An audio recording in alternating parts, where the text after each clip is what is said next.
O ikaw, may sakit ka ba? Sana wala ka sakit. Sa puso? Wala. Kalokohan. Okay, kalokohan. O, dapat ganun ang ano ma. Yung laging sagot, ang talino mo talaga. Pag sinabi mo, kalokohan lang yan, sakit-sakit na yan, gawa lang nila. Dapat ganun kagad yung reaction. Ay, ano lang yan, Bigyan ka ng chismis. ano lang yan, adaptation lang yan, kumbaga. Change ko na lang yung story. Isusulat ko uli yung buhay ko. Okay, okay, ito, kwento ko sa'yo. Adaptation, basahin mo muna.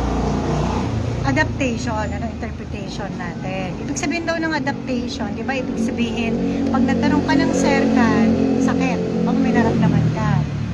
Kasi pwedeng adaptation. Mag-iisip ka muna ngayon, magre-recall ka, mag-imagine ka muna, analyzation ng sarili mo yan. Kasi oras yun para timbangin mo yung sarili mo ngayon. Iisipin mo, ano ba yung mga ginawa ko nung nakaraan? Ba't may itong sakit na to, meron ganito? Pangalang yung sakit mo, palalayain nila. Oo nga, parang, kasi agad preparahan ka na. Kaya nasa inun kung bibigay ka to. So, hindi mo bibigay. Ngayon, hindi mo bibigay kasi ako, gusto na ako operahan. Kasi may mayoma daw ako dati. Ito po yun, may mayoma daw ako. So, anong ginawa ko? Alam niyo ba yung mayoma ko? Kwento ko sa'yo. Sabi, dahil may mayoma ka, Dok, ano to? Operahan ko ba? Sabi, operahan ko na ba to? Operahan na ba? Nag-akit na ba yan? Tapos, pero nakita ko sa, nakita ko talaga sa ultrasound, meron, no? Dalawa pa nga.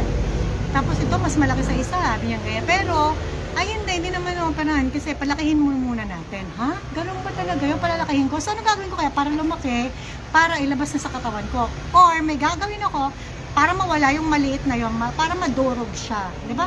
So, syempre, at that time, hindi ko pa may naiintindihan yung mga yan kasi merong tumubo. Totoo po siya eh. Hindi mo naiintindihan yun eh. Ngayon, aalagaan ko, so sisirain ko yung katawan ko para lumaki yun? Ha? Para magpa-open ako, para lumabas yun? Or, miracle dapat yung approach ko. Dapat adaptation ang isipin natin. Ay, adaptation lang to.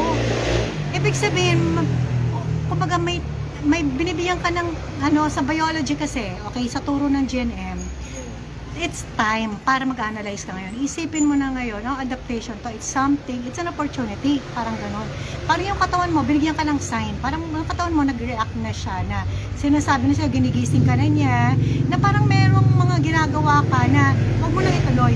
Parang ganun lang yon. Na parang isipin mo, paano ka ulit mabubuhay bukas na hindi mo nagagawin yung ginawa mo kahapon. Okay?